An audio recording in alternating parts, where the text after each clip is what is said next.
The air in the motel room was thick with the suffocating smell of betrayal and cheap perfume. I hadn't planned to be there that night, not in a million years. Life doesn't prepare you for moments like these. But there I was, standing in the shadow of a door that was slightly ajar, watching my wife, the woman I had loved for 15 years, laughing with another man. They were close, too close, sharing an intimacy that twisted the knife already lodged deep in my chest. Her name was Lisa. The man with her? I didn't know yet, but the look on his face made me want to break something. His hands were too familiar with her body, her laugh too free, too unguarded. It was the laugh that shattered me. That sound was mine. It was supposed to belong to me and the life we'd built. Now, it was spilled here, in this cheap, anonymous room, like something worthless. I'd come because the signs had finally become too glaring to ignore. The late nights at work, the texts she was suddenly so protective of, and that damn new perfume she wore, one that smelled nothing like her usual taste. When I confronted her 2 weeks ago, she'd laughed it off, accusing me of paranoia and saying I needed a hobby. Lisa had always been sharp-tongued, but lately, her jabs cut deeper. And then there were the mysterious credit card charges, small at first, but one stood out, a motel bill from 2 towns over. I'd decided to let my instincts guide me. Tracking her wasn't something I'd ever imagined doing, but that night, when she claimed she was out with her friend, I followed her instead. The way she had smiled into her phone before leaving the house felt off, too eager, too staged. When she pulled into the motel parking lot, my stomach turned. But I parked, waited, and now here I was, about to confront a truth I wasn't ready for. The moment stretched, unbearable. My heart pounded so loudly I thought they might hear it. My hand hovered over the doorframe. Should I storm in? Call her name? No. Not yet. Not like this. Instead, I pulled out my phone and started recording. The shaking lens captured her sitting on the bed with him, leaning too close, her fingers playing with his tie. My mind raced with everything I wanted to say, the fury bubbling under my skin. But this moment wasn't for words. It was for clarity, proof of what I already knew in my gut. Suddenly, her laughter died, replaced by an all-too-familiar coldness. "Did you hear that?" she asked, her voice sharp, head tilting toward the door. I froze. The man, who looked like he'd stepped out of a sleazy insurance ad, waved her off. "It's nothing. Come on, Lisa, relax. Relax." That's what I'd been told so many times. Relax when the lies felt too obvious, relax when my instincts screamed at me. Not anymore. With a deep breath, I stepped into the room. Relax? Is that what we're calling this now, Lisa? I said, my voice calm, but laced with venom. Her head whipped around, her face going pale before flushing red. "What the hell, Mike? Are you insane?" "Insane?" I echoed, raising my phone. "Maybe. But at least I'm not a liar." The man looked between us, clearly panicking. "I don't know what's going on here, but Shut up," I snapped, locking eyes with him. "You don't get to talk." "Not yet." Lisa stood, crossing her arms defensively. "So what? You followed me? That's real mature, Mike." The audacity of her words made me laugh, though there was no humor in it. "Mature? You're lecturing me about maturity in a motel room with this clown?" Her face twisted, a mask of indignant defiance. "You've been unbearable lately. Always suspicious, always accusing me of things. What was I supposed to do?" I stared at her, stunned at how easily she tried to spin this, to make me the villain. "What were you supposed to do?" "Oh, I don't know, maybe not cheat." Her silence only lasted a second. "You drove me to this, Mike. You and your constant nagging." That was the first punch to my gut. She wasn't sorry. Not even a little. You're unbelievable, I said, shaking my head. 15 years, Lisa.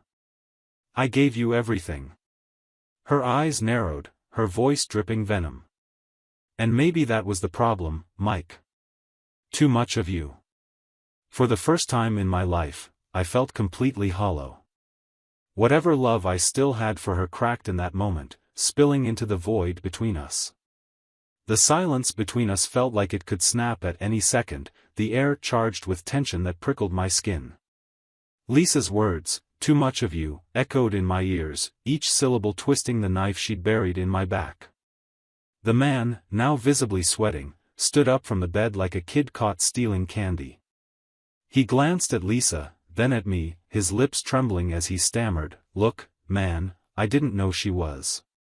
"Don't," I growled, cutting him off. "Don't you dare pretend you didn't know." My eyes darted to Lisa. "Did you tell him you were married? Or did you leave that little detail out?" Lisa smirked, crossing her arms again. That damn smirk. It was the same one she gave when she thought she was untouchable. Of course he knew. He's not stupid. The man's face flushed, his hands raising as if to shield himself. I think I should go." "Sit down," I barked, the authority in my voice making even Lisa flinch. The man froze, his knees buckling slightly as he lowered himself back to the bed. He looked like a cornered rat, and I couldn't decide whether I wanted to pity him or break him. Lisa, on the other hand, seemed completely unfazed. She leaned against the wall, inspecting her nails like we were discussing the weather. "You're making a scene, Mike. Maybe you should leave before you embarrass yourself further." I laughed, the sound hollow and humorless. "Embarrass myself? You've been screwing around in a motel, Lisa. I think the embarrassment is all yours." She rolled her eyes, a gesture so dismissive it made my blood boil. "Oh, please. Like you've been a saint all these years. Don't act like you're perfect." My fists clenched at my sides. "Don't you dare try to spin this on me. This isn't about perfection. It's about loyalty. Something you clearly don't give a damn about." The man on the bed cleared his throat, his voice weak. "Look, I really didn't mean to." I said shut up. I snapped, my glare pinning him to the spot. "You're lucky I don't drag you out of here by your cheap tie." The coward shrank further into the bed, muttering something about needing to leave. But Lisa's reaction was what stopped me cold. She laughed. Not nervously, not in discomfort, but fully, unapologetically laughed. "You're so predictable, Mike," she said, her voice dripping with derision. "All bark, no bite. You come in here, acting all high and mighty, but let's be honest, you're not going to do anything. You never do." Her words hit me like a slap. She was challenging me, daring me to react. And for a brief moment, I considered it. I could see myself grabbing the man by his shirt and throwing him into the wall, smashing that smug look off her face with words so sharp she'd never recover. But I didn't. Not yet. Instead, I pulled out my phone and hit play on the recording. The room filled with the sound of their voices from just moments before, their laughter, their flirtation. The man paled, while Lisa's expression hardened. "What the hell is this?" she snapped, her voice finally losing some of its cocky edge. "Proof," I said simply, holding the phone up. "For the divorce lawyer. For anyone who thinks I'm overreacting.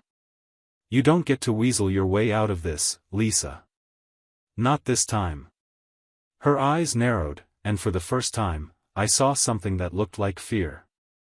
But it was gone in an instant, replaced by that icy indifference. "Fine. You want a divorce? Good. Maybe I'll finally get some peace." Peace. That word hung in the air, heavy with implication. All these years, I'd thought we were building a life together. A family. A future. And now, she was telling me I'd been a burden she was relieved to shed. The weight of it pressed down on my chest, stealing my breath. The man, sensing an opening, stood up cautiously. "Look, I'm just gonna go," I said, my voice low but firm. "Before I change my mind." He didn't need to be told twice. He bolted out of the room, not even bothering to close the door behind him. For a brief, surreal moment, it was just Lisa and me, standing in the aftermath of the storm. "You're pathetic," she said, breaking the silence. "You think recording us makes you some kind of hero? All it does is prove how desperate you are." I took a step closer, my voice steady. "Desperate? Maybe. But at least I'm not a liar. At least I'm not a coward." Her lips twisted into a cruel smile. "Coward? No, Mike, I'm just done. Done with you, done with this marriage, done pretending you're anything more than a boring, washed-up man clinging to a fantasy."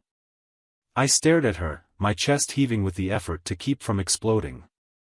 And then, something inside me shifted.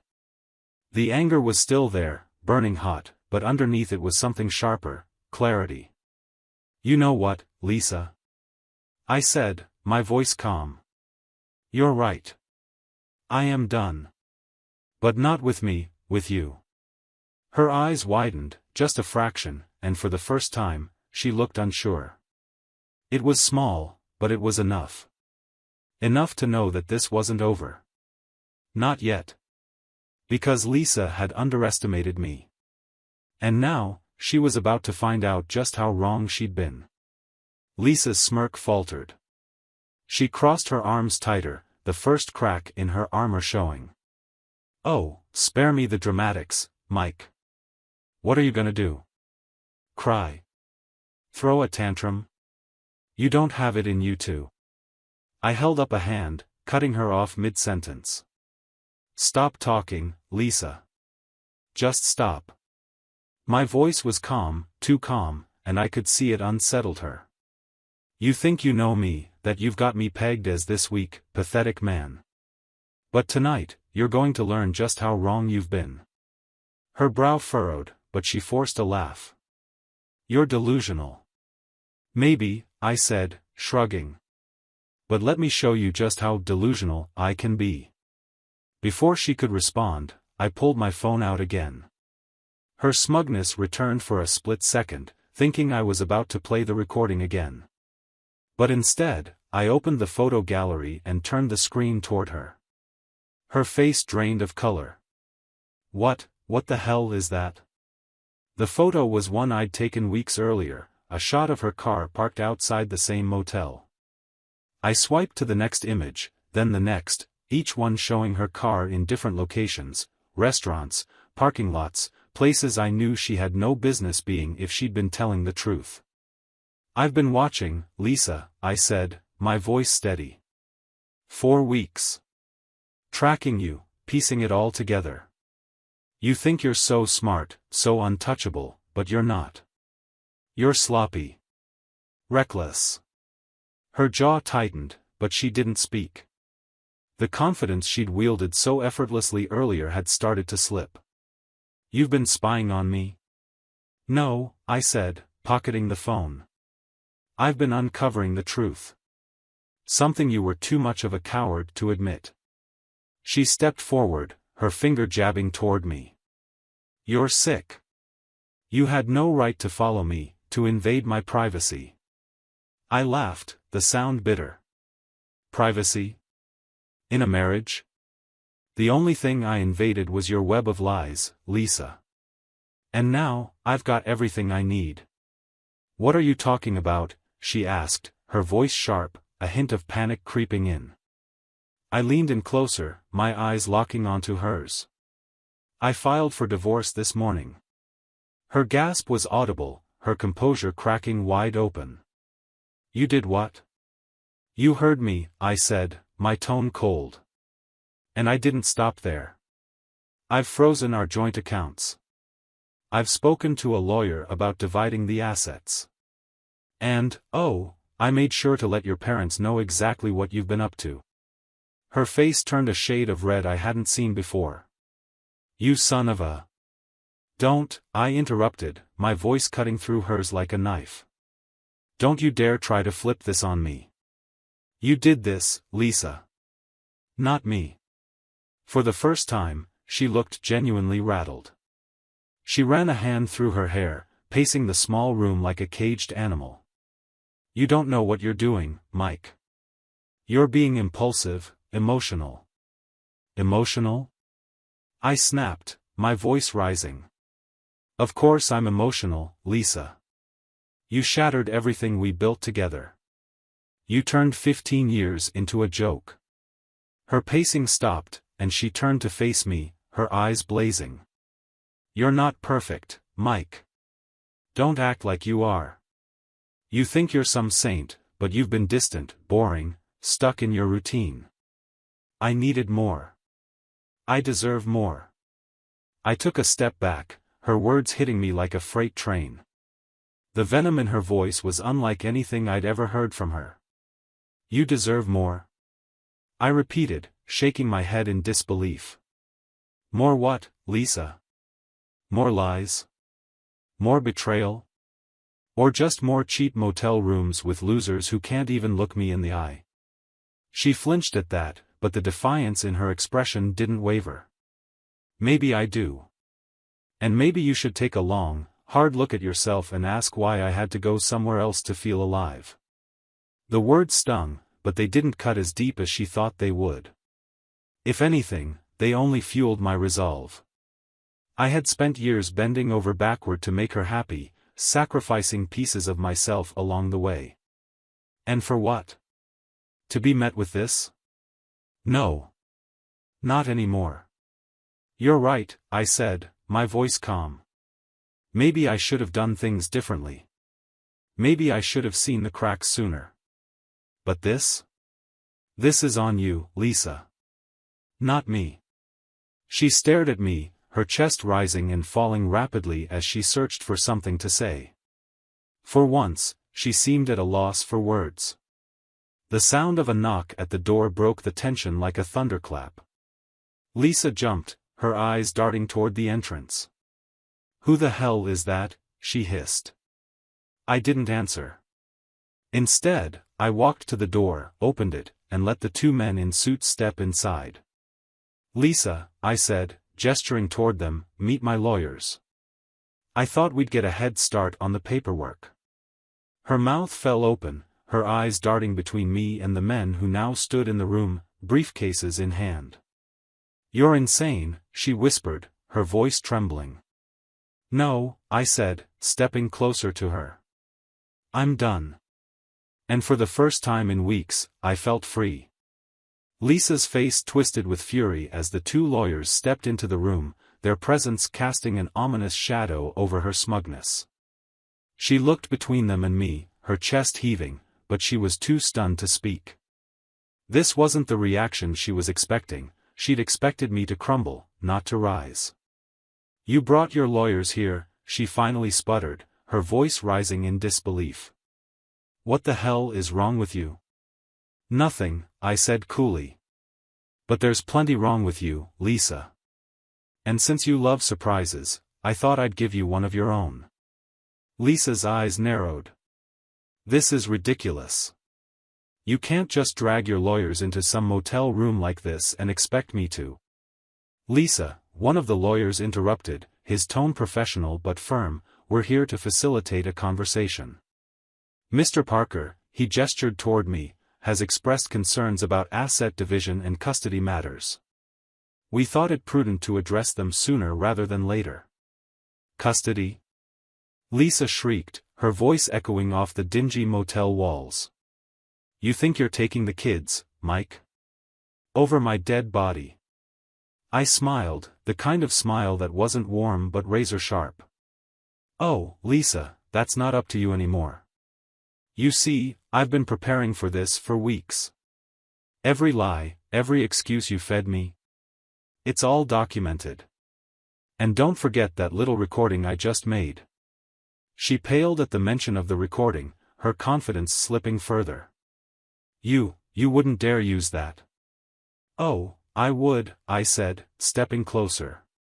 And I will. The courts love a clear picture, Lisa. Especially one where the mother of two is caught in a seedy motel with a guy who barely knows her name. Her lips pressed into a thin line, her fury barely contained. You're such a vindictive, bitter man. This isn't going to work. No one's going to believe your sob story. I don't need anyone to believe me, I said, keeping my voice steady. I just need the facts to speak for themselves. And believe me, Lisa, they do. One of the lawyers cleared his throat, breaking the tense standoff. We'd like to propose an interim agreement, he said, opening his briefcase and pulling out a stack of papers. Something that protects both parties while the legal process unfolds. Lisa's gaze flicked to the papers, and for the first time, she hesitated. This is insane, she muttered, shaking her head. You're turning this into a spectacle. No, I replied, my voice firm. You did that. I'm just making sure the fallout lands where it belongs. She glared at me, then snatched the papers from the lawyer's hand. Fine, she spat. You want to play dirty? Let's play dirty. But just as she started skimming the document, her phone buzzed on the nightstand. She glanced at it reflexively, her brow furrowing before she grabbed it. What now? She muttered, swiping to unlock the screen. I watched her expression shift, from irritation to confusion, and then to outright panic. What is this? Something wrong, Lisa? I asked, feigning concern. Her hands shook as she held up the phone, revealing a flood of messages. They were from her so-called friend, the man I had just sent scurrying out of the motel room. His texts were frantic, filled with apologies and warnings. Lisa, he knows everything. He recorded us. I think he's going to ruin us. Her eyes darted back to me, her voice trembling. You set this up, didn't you? I shrugged. Set up? No. I just made sure the truth came to light. Funny how people panic when their secrets are exposed. Lisa looked like she was about to implode. You're a monster. No, I said, stepping closer, my voice low and controlled. I'm a man who trusted the wrong person. And now, I'm making it right. The lawyer next to me spoke up again, his tone clinical. Lisa, we advise you to review the interim agreement carefully. If you refuse to sign, we'll have no choice but to escalate matters in court. Escalate? She snapped, her voice cracking. You can't just bulldoze over me like this. Oh, Lisa, I said, leaning in so only she could hear me. You haven't even seen the bulldozer yet. The motel door slammed open before she could respond, and the man from earlier burst in, his face red and frantic. Lisa, we need to talk, he blurted, ignoring the room full of people. Lisa groaned, covering her face with her hands. Are you kidding me, Greg? Now? Greg, as I now knew his name, looked around nervously, his gaze landing on me. Look, man, I'm sorry, okay? I didn't know it would come to this. Can we just talk? I turned to Lisa, raising an eyebrow. This is your idea of more, huh? Real prize you've got there. Greg flushed, stammering something incomprehensible, but Lisa snapped. Both of you, shut up. This is a disaster. No, Lisa, I said, my voice calm but firm. This is justice. And for the first time since the night began, I felt the balance shift. I wasn't the victim anymore. I was the one calling the shots. And as Lisa stared at me, her bravado shattered, I knew the game had changed for good. Lisa paced the motel room like a caged animal, her fury boiling over as Greg lingered by the door, clearly regretting every life decision that had led him here.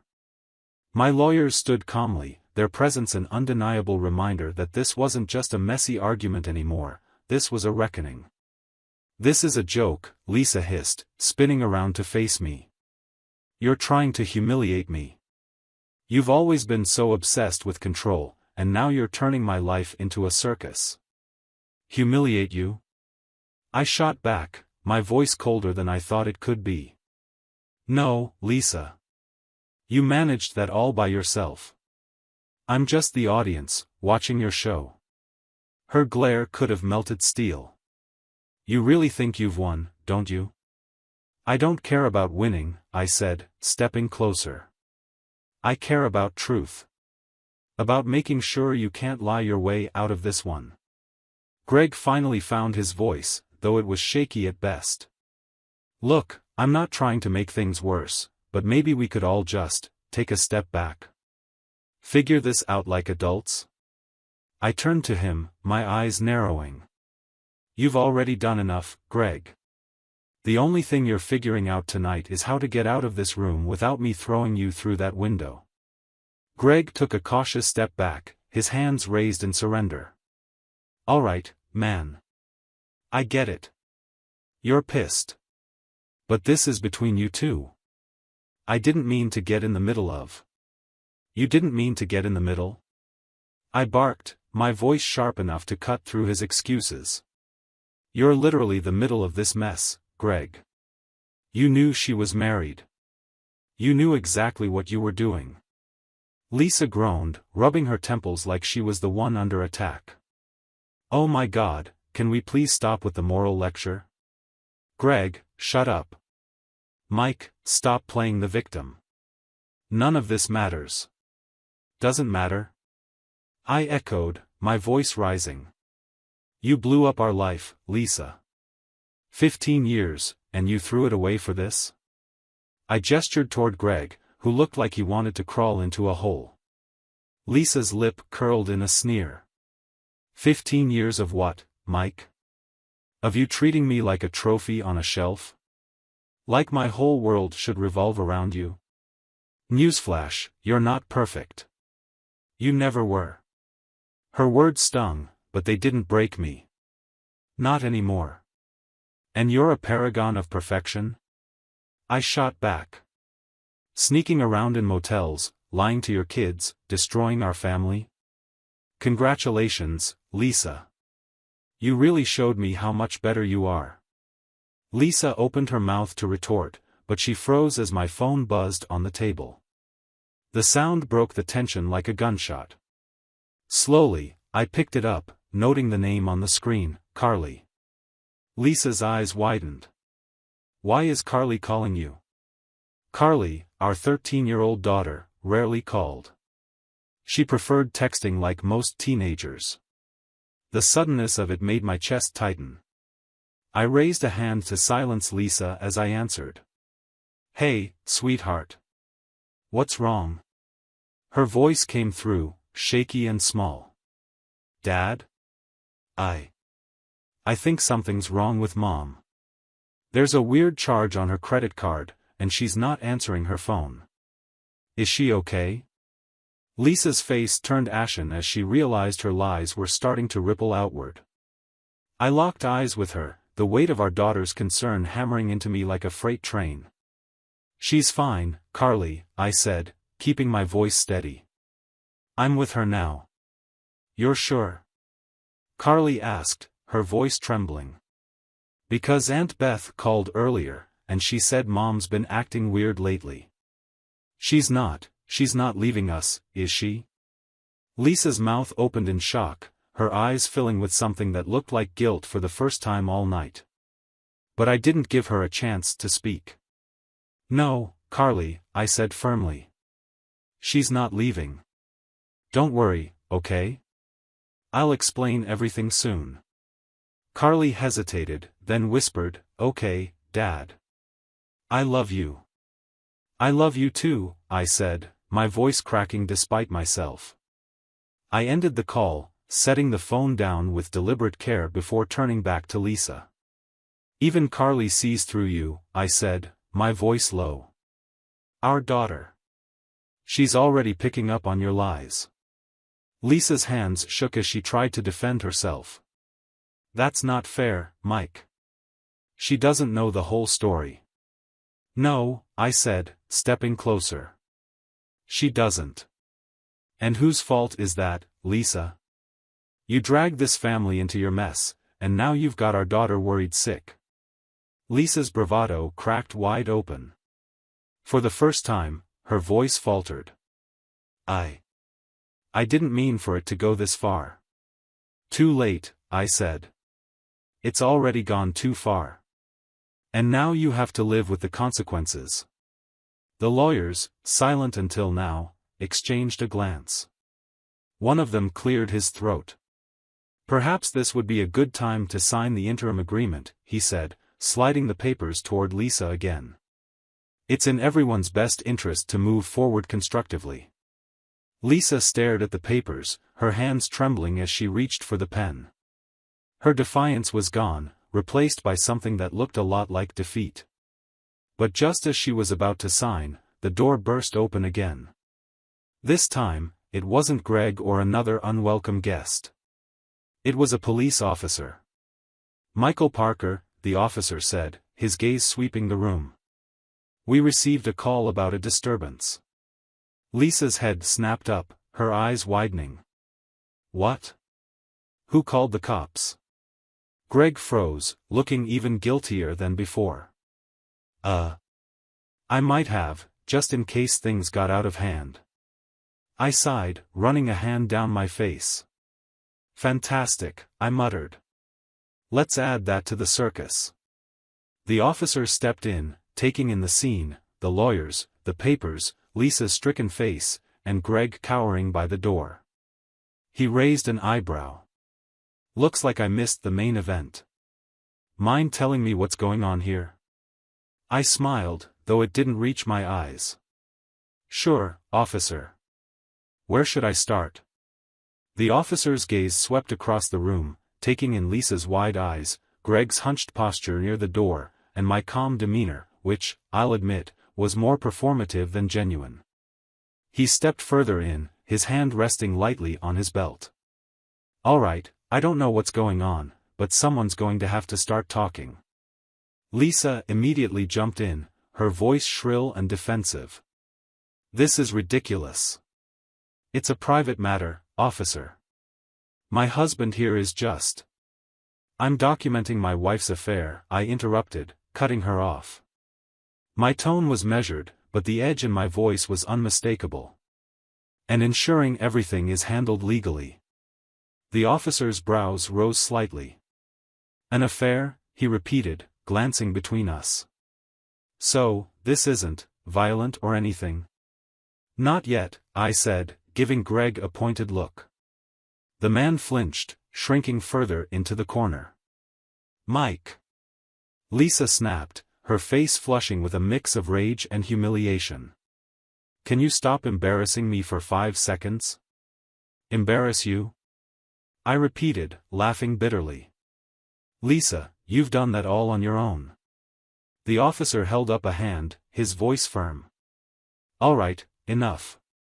If there's no immediate threat, I'm going to need everyone to calm down and explain what's happening. Otherwise, I'll ask you to vacate the premises. Greg took this as his cue, scrambling to his feet. Officer? I was just leaving anyway. I don't need to be here. You're not going anywhere, I said, stepping into his path. You're part of this mess, and you're staying until it's sorted. Greg froze, his eyes darting to the officer for help. The cop sighed, pinching the bridge of his nose. Sir, if he's not being detained, he's free to leave. Oh, he's being detained, I said firmly. By his own cowardice.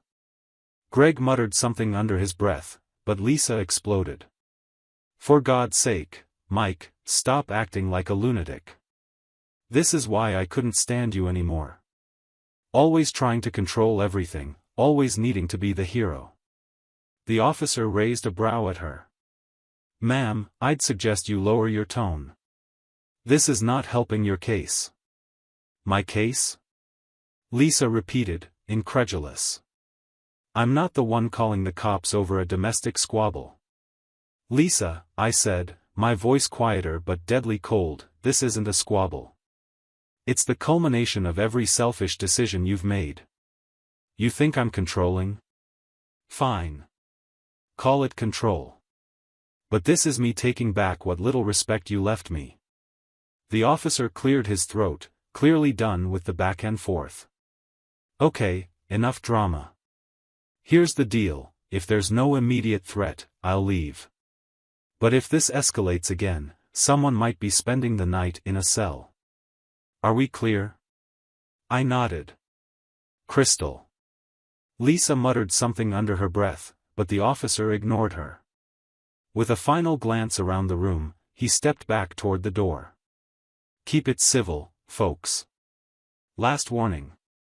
As the door clicked shut behind him, the room plunged into silence, the tension thick enough to choke on. Greg took a hesitant step forward. So, can I go now? No, I snapped, rounding on him. Not until we're done here. Lisa threw up her hands. Oh, my God, Mike. Let him go. What's the point of all this? You got your recording, your pictures, your lawyers. You've won. What more do you want? Closure, I said, meeting her eyes. Not just for me, Lisa. For Carly. For Liam. For the life you shattered. Her jaw tightened at the mention of our children. Don't bring them into this. They're already in this, I shot back. You put them here. Every lie, every excuse, they feel it, even if they don't understand it yet. For the first time, Lisa looked genuinely shaken. Her defiance flickered, replaced by something softer, almost regretful. Mike, You what? I interrupted. You're sorry? Save it, Lisa. You're not sorry for what you did. You're sorry you got caught. Greg took another step toward the door, but I blocked him again. You're not leaving until you tell me something, Greg, I said, my voice low. Why her? Why now? You could have had anyone. Why my wife? Greg's face turned a deep shade of red. Look, man, I didn't, it wasn't like that, okay? She said you two were basically over. That you didn't care. Lisa's head snapped toward him, her eyes wide. I never said that. Greg blinked, confused. You, what? You said you were miserable. That he was checked out. That. I said I felt trapped, Lisa snapped, her voice rising. Not that we were over. God, Greg, are you really this dense? Greg's face fell, his expression a mix of betrayal and disbelief. Trapped? Is that all I was to you? An escape route? The room went deathly quiet, the weight of Greg's realization settling over all of us. Lisa's lips pressed into a thin line, and for the first time all night, she looked genuinely cornered. Wow, Greg muttered, shaking his head. I really am an idiot. You said it, not me, I replied, unable to hide the satisfaction in my tone. Lisa's hands trembled as she finally grabbed the pen and scrawled her name on the agreement papers. Fine, she spat, shoving them back toward the lawyer. You want your divorce? You've got it. I'm done with this circus. No, Lisa, I said as she stormed toward the door. The circus is done with you. She paused, her shoulders stiff, but didn't look back. Without another word, she left, the door slamming behind her. Greg hesitated for a moment, then followed, muttering something about needing a drink. I stood in the empty motel room, the silence deafening. For the first time, it felt like I could breathe again. I turned to the lawyers, nodding toward the papers. Let's make this official. Because for the first time in years, I wasn't holding onto something broken. I was letting go. The motel room felt eerily quiet after Lisa and Greg left, like the air had been sucked out of it. My lawyers collected the signed agreement papers, their professional demeanor never wavering, but I could see the faint glimmer of satisfaction in their eyes. They knew we'd won this round. As I watched them pack up, the weight of what had just happened began to settle in. My marriage was over. 15 years gone, reduced to a stack of papers and a recording on my phone. But strangely, I didn't feel broken. Not anymore. If anything, I felt something I hadn't expected: clarity. One of the lawyers, a sharp-eyed woman named Emily, broke the silence. "We'll file these with the court first thing in the morning. Expect a call from us regarding next steps, particularly concerning custody arrangements." I nodded, running a hand through my hair. "Thanks, Emily. I'll be ready." She hesitated, then added, "For what it's worth, Mike, you handled that better than most people would have." I gave a short laugh, though it felt hollow. Handled it, sure. But better? I don't know about that. Emily smiled faintly, then gestured to her colleague. "We'll be in touch." As they left, I sat down on the edge of the bed, staring at the door. My phone buzzed again, a text from Carly. "Everything okay, Dad?" I took a deep breath, typing back a quick response: "It will be, sweetheart. I promise." But as I hit send, the faint buzz of the night's events began to shift. Something didn't feel finished. Lisa's departure had been too abrupt, her reaction too calculated. It wasn't like her to leave without one final jab, one last attempt to twist the knife. Then it hit me. I grabbed my phone and opened the tracking app I'd installed weeks ago, the one Lisa didn't know about. Her car's location popped up instantly, a blinking dot that wasn't headed home. My stomach churned as I realized where she was going. Not Greg's house. Not her sister's. The bank. I grabbed my jacket, my pulse quickening. I'd frozen the joint accounts earlier that day, but Lisa wasn't one to go down without a fight. If she thought she could pull one last stunt, she was in for a rude awakening. By the time I arrived at the bank, it was nearly closing time. The parking lot was mostly empty, save for Lisa's car parked haphazardly near the entrance. Inside, the fluorescent lights buzzed faintly as a lone teller worked behind the counter. Lisa was at the far end of the lobby, her voice raised as she argued with a manager. She hadn't noticed me yet, too wrapped up in whatever scheme she was trying to pull. I stayed back, watching as the manager shook his head and pointed to his computer screen. "I'm sorry, ma'am," he said, his tone firm but polite. "But these accounts have been flagged. I can't release any funds without proper authorization from both parties." Lisa's frustration boiled over. "This is my money," she hissed. "I have every right to access it." The manager didn't flinch. "Not anymore, ma'am. The court order is clear." Her head snapped toward him, and for a moment, I saw the panic in her eyes. She knew she was cornered. But then, as if sensing my presence, she turned and locked eyes with me. "What the hell are you doing here?" she spat, her voice venomous. I stepped forward, my hands in my pockets, keeping my tone calm. "Just making sure you don't do anything stupid, Lisa." Looks like I was right. "You've got some nerve," she snapped. "This is my money too, Mike. You don't get to decide how I spend it." "No," I said, stepping closer. "But the court does. And they've already decided you don't get to drain our accounts to fund your little escape plan." Her face flushed, but she held her ground. "This isn't over, Mike." "It is," I said firmly. "You signed the papers. The lawyers are filing them tomorrow.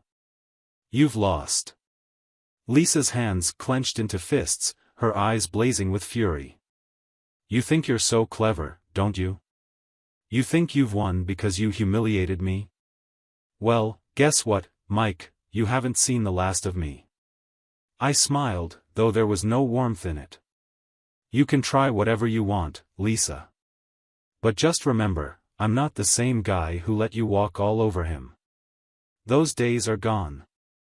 Her jaw tightened, but before she could respond, the manager stepped in. If you're finished, ma'am, I'll need to ask you to leave. We're closing. Lisa glared at me one last time, then grabbed her purse and stormed past me without another word. The sound of her heels echoed through the empty lobby, each step a reminder that this battle wasn't just about money or betrayal, it was about reclaiming my life. As I walked back to my car, my phone buzzed again. This time, it wasn't Carly. It was a number I didn't recognize. Curious, I answered.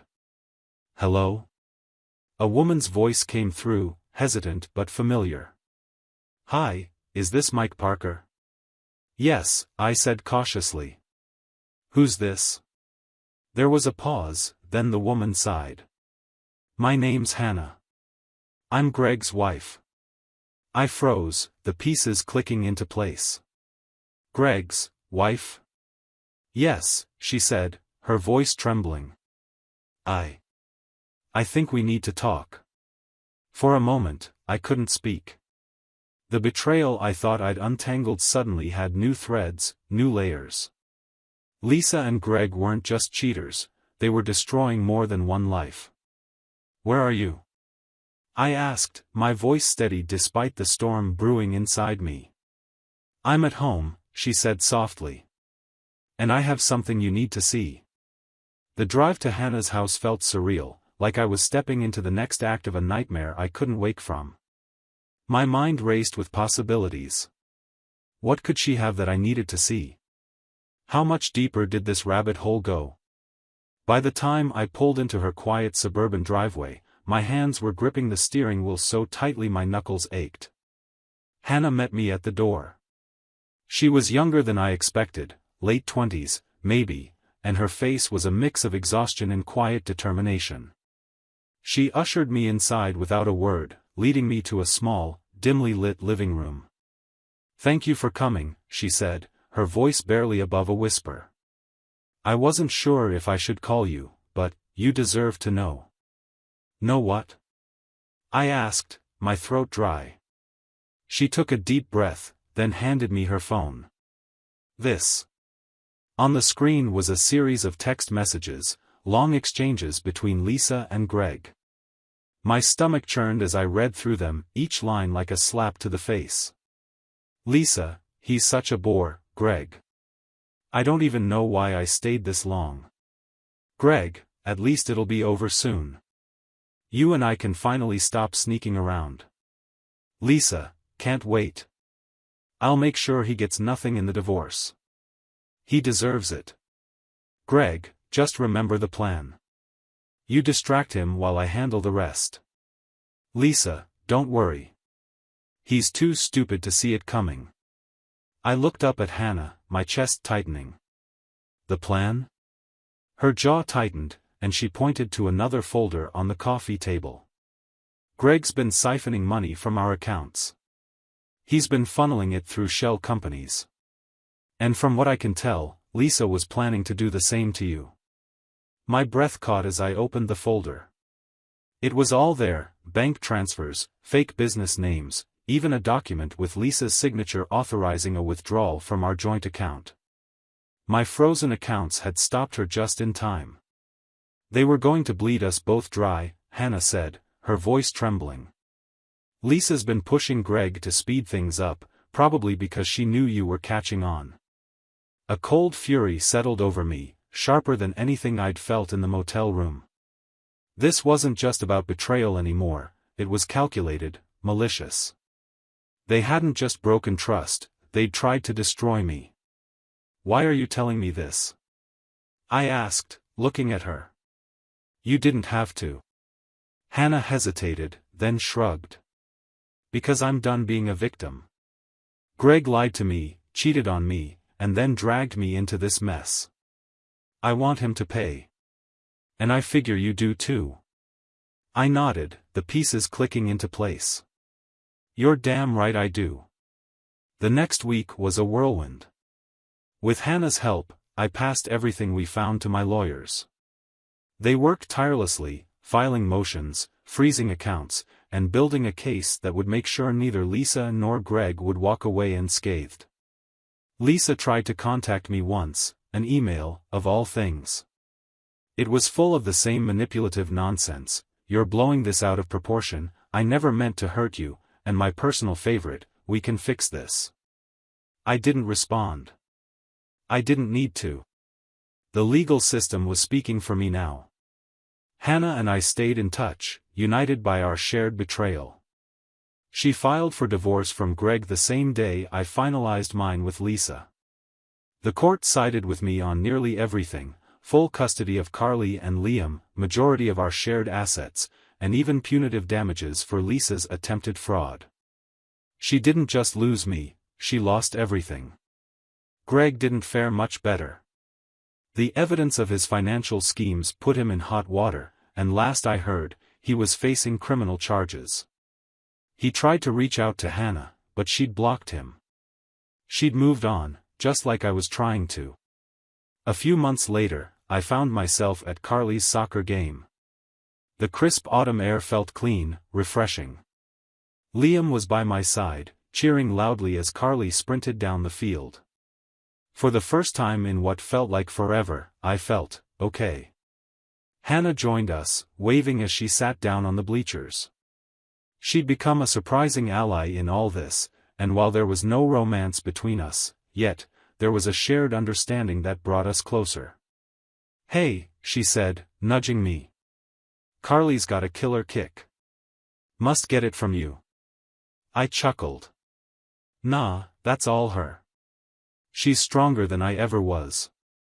Hannah smiled, her gaze softening. "You're stronger than you think, Mike. Not everyone would have handled what you did with as much grace." Grace. I wasn't sure if that was the word I'd use, but as I watched Carly score the winning goal and Liam jump up to celebrate, I realized it didn't matter. What mattered was this moment, this fresh start. Lisa and Greg had tried to destroy me, but they'd failed. And in their failure, I'd found something I hadn't realized I'd lost: myself. As Carly ran over, beaming with pride, I hugged her tight, a smile breaking across my face. "Proud of you, kiddo," I said. And for the first time in years, I meant it, not just about her, but about me too.